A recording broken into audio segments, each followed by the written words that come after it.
नमस्कार, स्वागत है आपका हमारे चैनल पर। मैं हूं आपके साथ शिप्रा सैनी।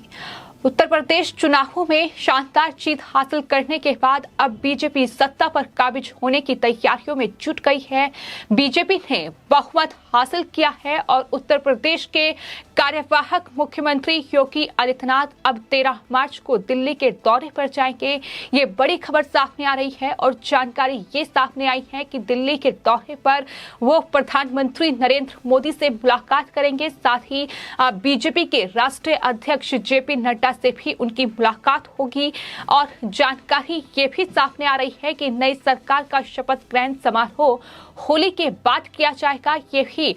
खबर सामने आ रही है। तो फिलहाल उत्तर प्रदेश के इस चुनावी दंगल में जीत बीजेपी की हुई है और उत्तर प्रदेश में जो भारी बहुमत बीजेपी को हासिल हुआ है उसके बाद अब सबकी निगाहें शपथ ग्रहण समारोह पर टिकी हुई हैं और खबर सामने ये आ रही है कि होली के बाद शपथ ग्रहण समारोह होगा, यानी योगी आदित्यनाथ एक बार फिर उत्तर प्रदेश के मुख्यमंत्री की शपथ लेंगे और तमाम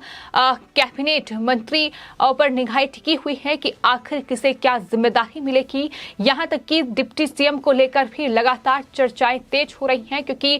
उत्तर प्रदेश का ये नतीजा सामने आ चुका है और जाहिर तौर पर बीजेपी ने बड़ी जीत हासिल की है, जिसके बाद अब सत्ता पर काबिज होने की तैयारियां शुरू हो गई हैं। शपथ ग्रहण समारोह कब होगा, तारीख सामने नहीं आई है, लेकिन माना जा रहा है कि होली के बाद शपथ ग्रहण समारोह होगा। हालांकि आपको बता दें 13 मार्च को सीएम योगी आदित्यनाथ का ये दिल्ली का दौरा होगा, लेकिन इससे ठीक पहले उन्होंने तमाम कैबिनेट मंत्रियों को अपने आवास पर बुलाया था और 2022 विधानसभा चुनाव जीतने के बाद ये पहली बैठक हुई थी। जानकारी के मुताबिक बैठक में उप मुख्यमंत्री दिनेश शर्मा, इसके अलावा ब्रजेश पाठक जो कि कैबिनेट मंत्री हैं, मंत्री लालजी टंडन भी इस बैठक में पहुंचे थे और भी कई चेहरे इस बैठक में मौजूद थे। तो जीत के बाद ये पहली कैबिनेट मंत्रियों के साथ बैठक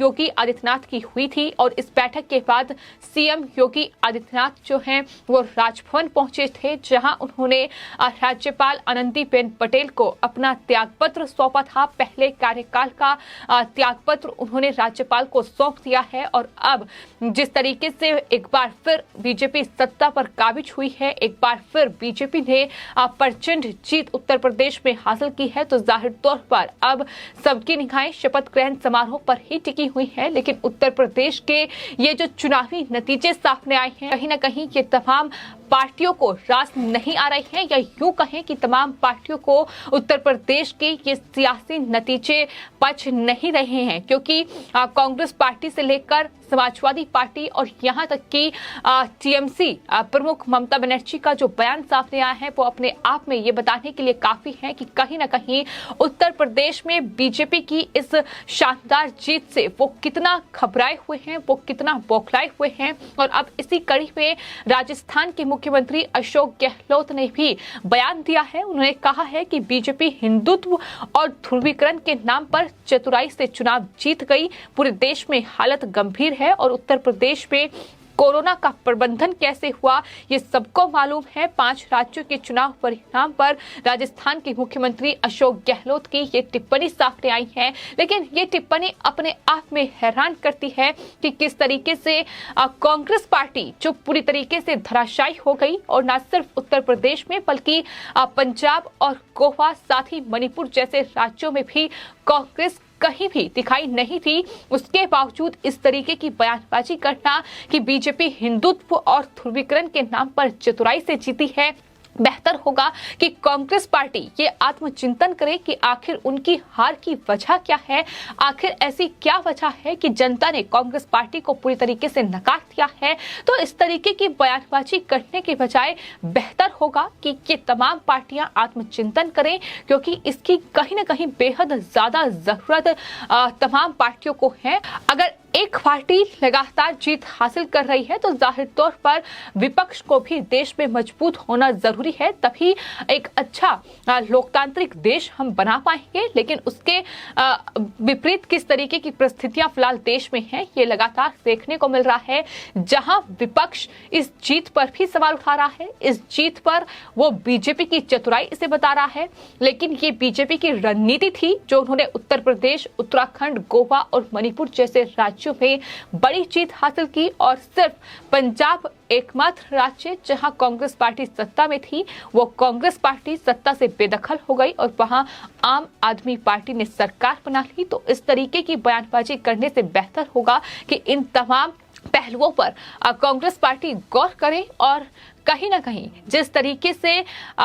जाति कार्ड खेले जाते हैं, जिस तरीके से धार्मिक कार्ड खेलकर लोगों को कहीं ना कहीं धर्म के आधार पर बांटने का काम किया जाता है, उसका खामियाजा लगातार इन विपक्षी पार्टियों को भुगतना पड़ रहा है। चाहे बात उत्तर प्रदेश की जाए, जहां समाजवादी पार्टी की करारी हार हुई है, जहां समाजवादी पार्टी एक बार फिर सत्ता से दूर हो चुकी है और वजह साफ है कि जाति कार्ड खेलकर, धार्मिक कार्ड खेलकर लोगों को बांटने की कोशिश की गई। लेकिन उसका जवाब जनता ने समाजवादी पार्टी को इस तरीके से दिया है कि 403 विधानसभा सीटें जो उत्तर प्रदेश विधानसभा की थी, उसमें से 273 सीट पर बीजेपी ने जीत हासिल की है। तो ये अपने आप में बीजेपी की बड़ी जीत है। तो कुल मिलाकर ये लगातार देखने को मिल रहा है कि किस तरीके से लगातार बीजेपी जो है वो जीत हासिल कर रही है। और जहां तक बात उत्तर प्रदेश की है, तो एक बार फिर निगाहें सबकी इसी बात पर टिकी हुई हैं कि जब मुख्यमंत्री की शपथ योगी आदित्यनाथ दोबारा लेंगे तो वहीं डिप्टी सीएम आखिर किसे चुना जाएगा,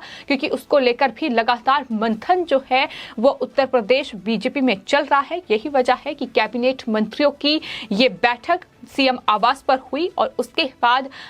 मुख्यमंत्री योगी आदित्यनाथ ने अपने पहले कार्यकाल का त्यागपत्र जो है वो राज्यपाल आनंदीबेन पटेल को सौंपा और फिलहाल अगली सरकार बनाने की जो प्रक्रिया है वो शुरू हो चुकी है। 13 मार्च यानी कल महत्वपूर्ण दौरा दिल्ली का ये रहेगा और जीत के बाद ये पहला दिल्ली दौरा उत्तर प्रदेश के मुख्यमंत्री योगी आदित्यनाथ का रहेगा।